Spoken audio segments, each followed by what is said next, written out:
And I want to get to Benghazi with both of you because Lindsey Graham raised questions on Meet the Press, and also Mike Rogers, the chair of the House Intelligence Committee, did as well. Let's play a little bit of Lindsey Graham. Would this White House mislead the American people about national security events? I think they might, simply because when the bin Laden raid occurred, they leaked every detail about the raid. We heard a lot of details about classified information to make this president look good. So if they would leak classified information to make him look good, would they withhold information to prevent him from looking bad? The Republicans are not going to drop this, and in fact, on Meet the Press, Mike Rogers raised an entirely new subject. He suggested that there should be questions asked about whether, since Eric Holder, the Attorney General, knew about the Petraeus situation, whether in some informal way that was communicated to the president. Let me ask you first, Mark. What about that suggestion?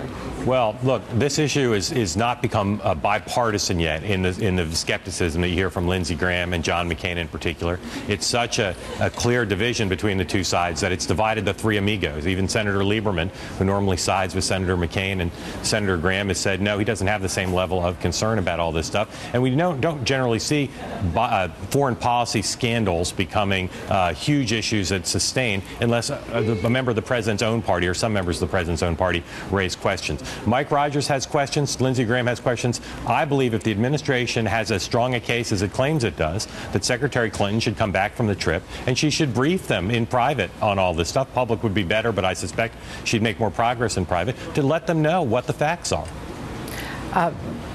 Chris, Alyssa, what about Hillary Clinton trying to put this to rest for the administration when, in fact, she could have testified in the first place, or not testified, right. I'm sorry, she could have come on the Sunday talk shows, but it was not something that she does, and it was a hot potato, and the White House seemed eager to put Susan Rice in that seat. I agree totally, Andrea. Look, I think Mark is right that the right thing probably to do is more information is better than less information on this topic, but I watched Meet the Press yesterday. I watched your reaction after Mike Rogers.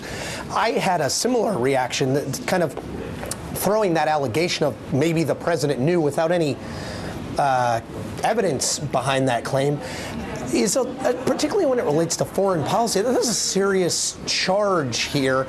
I would say for all the talk of bipartisanship, at least the talk of bipartisanship on the fiscal cliff, this is a place where the parties, at least at the moment, disagree vehemently.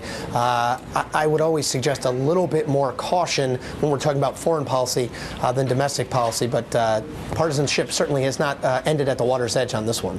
Chris, Alyssa, and Mark Halperin, thanks so much. We have to leave it there.